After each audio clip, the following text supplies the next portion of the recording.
This is the particle board. This isn't even particle board. This is oriented strand, but basically it's wood chips compressed. And that's the thickness that we're interested in. Here's actual plywood. Now this isn't exterior plywood. This is still exposure 1, it says, which probably means, you know, it's not supposed to get wet. But it is 39. So it's a third more about. But I mean, I don't know if this gets really wet repeatedly, the flooring is going to be bad and you're going to have to rip it up and replace it anyways. People use the cheapest stuff they can get, and it turns to mush. But you know, when your hot water tank fails, it makes a mess. So, I don't know. You tell me. What do you think? Would you use the cheap stuff, or would you use the good stuff? I'll only work on this a little bit, and then I am. Ugh.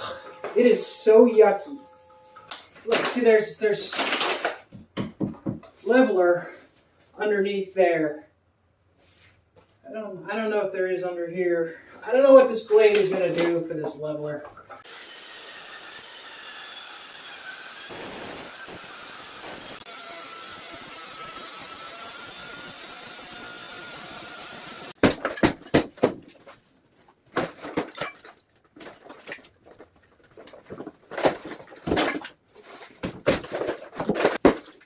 Ready?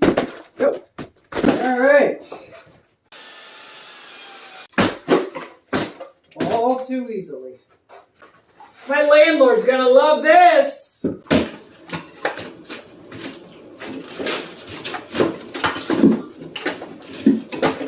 I found a shred of structural integrity over there.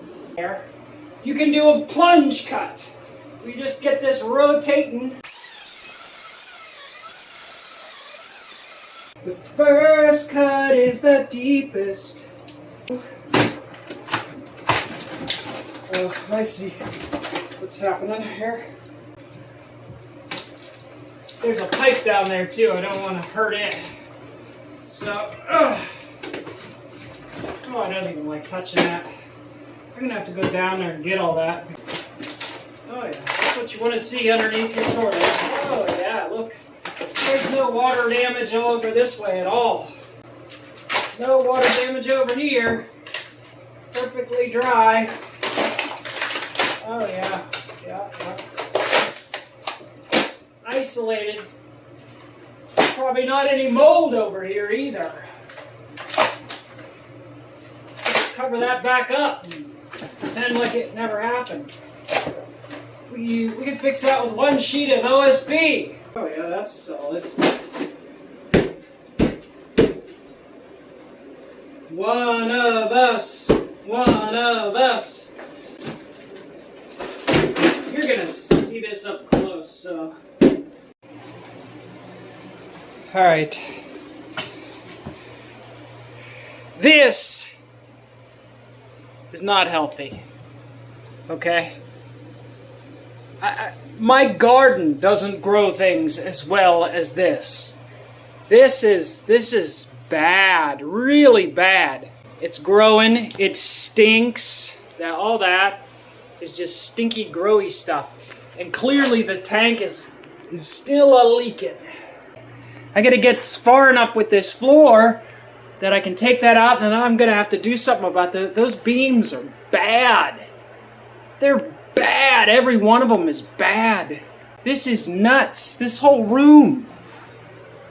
I'm going to be standing down in there. Anyways, back to work. Yeah, see, we're getting to where the laminations are staying. They don't want to let go because they're not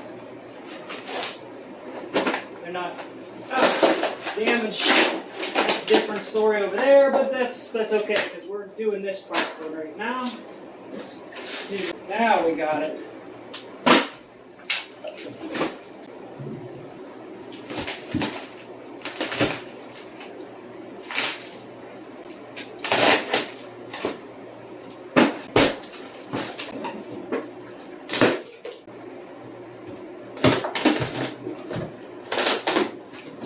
I mean, they had a pan. You can't really argue that they didn't try on the insulation. And then there's a problem over there with a piece of garbage holding that, so it's sagging like that. Anyways, we're gonna fix it all because that's what I do. Fix things. So when I'm done, you're gonna see something amazing, but you know, they say, oh, but it has good bones. That is not good bones. You know, the foundation is good. The bones are rotten. The floor is rotten. The tank is bad. Got an 8x8 section of floor that is completely ruined. Utterly unsalvageable. Do not try to do anything over top of any of that. It is bad. It will smell forever. It's rotten. It's structurally unsound. You're getting it. You understand. I am not a licensed contractor. This is not professional contractor advice. Consult a licensed contractor in your area. Yeah.